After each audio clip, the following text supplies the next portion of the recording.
Saudaraku sekalian yang kekasih, satu hal yang indah dalam hidup kita adalah kalau kita benar-benar bisa berinteraksi dengan Allah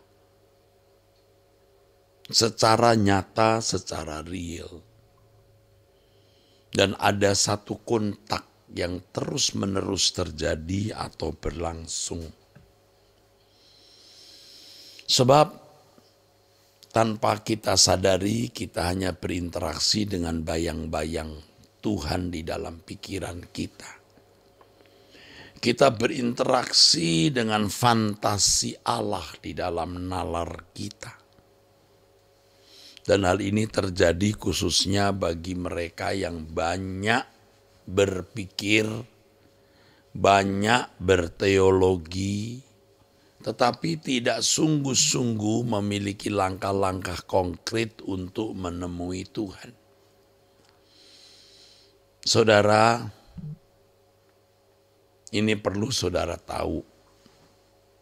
Pengetahuan saya tentang Allah tentu banyak. Sebab saudara, saya memiliki perjalanan panjang dalam belajar teologi atau belajar Alkitab. Saya tidak sempat, saudaraku, selesai SMA. Jadi saya tidak sempat selesai SMA, lalu saya kembali ke kelas 1 PGA. Pendidikan guru agama Kristen. Sekarang sudah berubah menjadi sekolah menengah teologi Kristen SMTK. Dulu PGAK P. Jadi saya pernah kelas SMA belum sampai ujian. Lalu kembali saya masuk PGA kelas 1. 2, 3 lalu kuliah. Jadi saya pernah belajar matematik dulu namanya ilmu ukur aljabar, tapi kemudian juga belajar pendidikan guru agama yang memiliki konsentrasi mengenai Tuhan atau Allah. Dari situ saya meneruskan kuliah di waktu itu namanya dari Akademi Teologi Betel menjadi Institut Teologia Keguruan Indonesia. Sekarang menjadi Sekolah Tinggi Teologi Betel. Jadi banyak pengetahuan tentang Tuhan, saudaraku, Lalu sekarang saya menjadi pimpinan Sekolah Tinggi Teologi Ekumene. Pengetahuan tentang Tuhan banyak. Dan saya merasa sedang berinteraksi dengan Allah. Tetapi sebenarnya banyak yang itu hanya kamuflase. Saya tidak bicara mengenai orang lain, ini pengalaman yang saya alami, yang saya kira juga kalau jujur dialami banyak orang. Tidak kontak, tidak connect langsung dengan Allah secara proporsional. Bukan tidak kontak langsung dengan Tuhan sama sekali Bukan tidak berinteraksi dengan Allah sama sekali. Ada interaksi, ada kontak, tetapi tidak proporsional. Dan banyak orang sebenarnya demikian menganggap Tuhan itu murahan. Sehingga dia berdoa. Sebenarnya bukan berdoa, mengucapkan kalimat doa. Beda antara berdoa dengan mengucapkan kalimat doa itu beda. Doa itu ada sebuah kontak langsung berinteraksi dengan Allah. Mengucapkan kalimat penyembahan dengan menyembah itu beda, saudara. Orang yang menyembah itu pasti juga mengucapkan kalimat penyembahan. Tapi orang yang mengucapkan kalimat penyembahan belum tentu menyembah. Saudara, Kembali apa yang tadi saya kemukakan, tidak ada kehidupan yang lebih indah dari kehidupan seorang yang benar-benar berinteraksi dengan Allah, kontak langsung, connect langsung. Dan itu merupakan suatu hal yang harus menjadi tujuan hidup kita satu-satunya. Dan itu tidak bisa diraih hanya dengan sekolah tinggi teologi, menjadi majelis di sebuah gereja, aktif ke gereja setiap minggu, belum tentu. Orang yang berani mempertaruhkan segenap hidupnya tanpa batas. Tanpa batas ini loh yang penting saudara, sebab harganya itu seluruh hidup kita.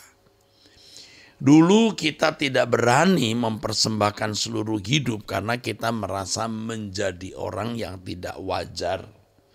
Ekstrim, fanatik, berlebihan, dan lain-lain. Dan yang paling mencegah kita mempersembahkan segenap hidup adalah daging kita, nafsu kita, ambisi kita.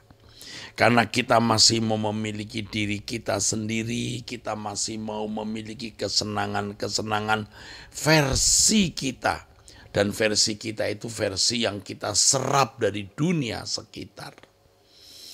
Tidak akan bisa berinteraksi dengan Allah secara benar, saudaraku. Bisa, tapi tidak proporsional. Mungkin bisa, tapi tidak secara proporsional.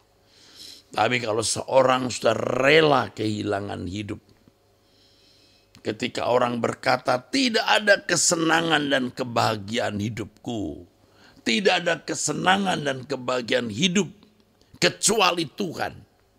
Nah, begitu. Tidak boleh ada dosa sekecil apapun, sehalus apapun dalam hidupku. Tidak ada yang lebih menyenangkan hidupku kecuali menyenangkan Allah. Baru kita bisa berinteraksi secara langsung. Maka di sini perlu proses. Ya, kalau belajar teologi 3-4 tahun jadi sarjana, 2 tahun setengah, 2 tahun menjadi magister, 2-3 tahun, 4 tahun menjadi doktor, gampang. Tetapi bisa berinteraksi dengan Allah secara proporsional itu take time. Bisa sepanjang umur hidup kita. Nah, diharapkan sebelum kita meninggal dunia, waktu sekarat, kita sudah grasp Tuhan, sudah menggenggam Tuhan. Sudah berpegangan dengan Tuhan, sudah menemukan Tuhan dan bertemu secara pribadi. Nah, mestinya tidak nunggu sekarat, saudaraku. Sekarang ini, setiap kita harus memburu pengenalan akan Allah. Ya, hari-hari ini saya bicara terus bahwa pengetahuan tentang Allah tidak sama dengan pengenalan akan Allah. Memang kata-kata belum bisa mewakili kebenaran secara penuh. Maksud saya adalah pengetahuan tentang Allah artinya yang kita mengerti, kita kenali, maksudnya yang kita mengerti, kita kenali di dalam pikiran mengenai Allah. Tetapi mengenal Allah artinya experiencing, perjumpaan, pengalaman dengan Allah, saudaraku. Saudara bisa merasa mengenal misalnya Bapak Presiden Jokowi. Oh, saya kenal beliau. Kalau saudara tanya saya kenal Pak Jokowi, oh saya tahu dari koran, dari tulisan, dari media sosial, dari banyak sumber saya mengetahui atau memiliki pengetahuan tentang dia. Jadi pengenalan saya di dalam pikiran. Beda dengan anak-anak beliau, putra-putri beliau, dengan keluarga beliau yang mengenal beliau secara langsung. Ini pasti pengenalannya dan pengetahuannya dan pengertiannya mengenai beliau tepat. Demikian pula kita dengan Allah.